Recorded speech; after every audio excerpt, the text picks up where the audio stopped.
Depuis plus d'une décennie, le GCSP entretient des liens fructueux avec les forces armées du Sénégal, et plus particulièrement avec le Centre des hautes études de défense et de sécurité, le CHEDS en abrégé. Nous avons posé la question au général de corps d'armée Cheikh Gueye, chef d'état-major général des armées du Sénégal, sur ses attentes s'agissant de la collaboration entre le GCSP et le CHEDS, en lui souhaitant la bienvenue à Genève.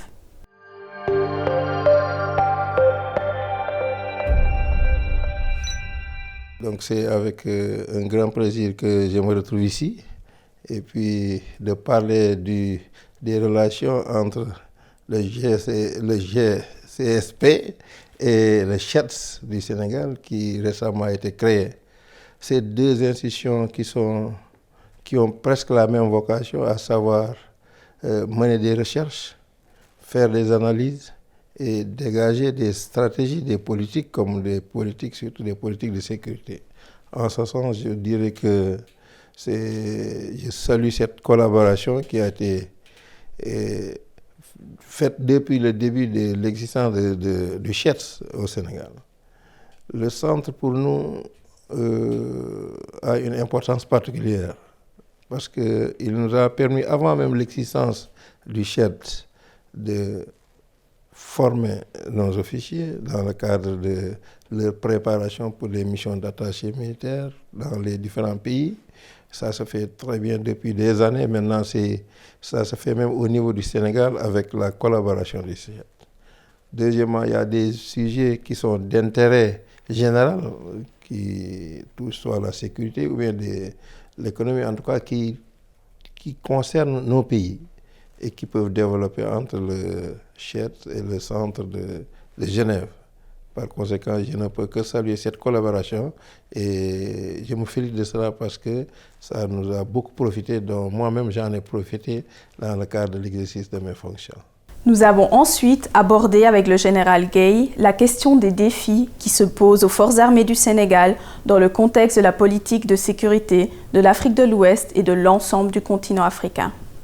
Quels sont ces principaux défis? À quel niveau se situent-ils? Ça rentre dans le cadre du mandat reçu par les forces armées sénégalaises qui non seulement doivent participer à la sécurité intérieure du Sénégal, c'est normal, la défense du pays, c'est la raison d'être de l'armée pour garder les frontières, etc. Mais le deuxième volet du mandat, c'est de participer à la sécurité collective. Au niveau sous-régional, dans le cadre de la CEDEAO, qui regroupe une quinzaine de pays. Ensuite, ça se fera au niveau de l'Union africaine, qui regroupe donc le continent africain, et d'une façon beaucoup plus large et plus globale au niveau international dans le cadre des Nations Unies. Et c'est ce que nous faisons dans le cadre de nos tâches quotidiennes. Par conséquent, il y a le défi de maintenir les capacités opérationnelles. C'est important pour faire face aux différentes menaces qui sont en vogue aujourd'hui au niveau de la sous-région. Il y a également au niveau, le défi, c'est de participer au niveau de la CEDEAO, c'est essayer d'harmoniser les doctrines. Il faut travailler sur l'interopérabilité parce que l'espace francophone n'est pas seulement, je dirais même pas l'espace francophone, l'espace de la CEDEAO, de l'Afrique de l'Ouest, est composé de plusieurs entités, c'est-à-dire qu'il y a les lusophones, il y a les anglophones et les francophones. Par conséquent, il va falloir relever le défi d'interopérabilité entre les différentes forces qui travaillent. Voilà en gros les défis sécuritaires, les défis de capacité, les défis d'organisation auxquels sont confrontées les armées sénégalaises.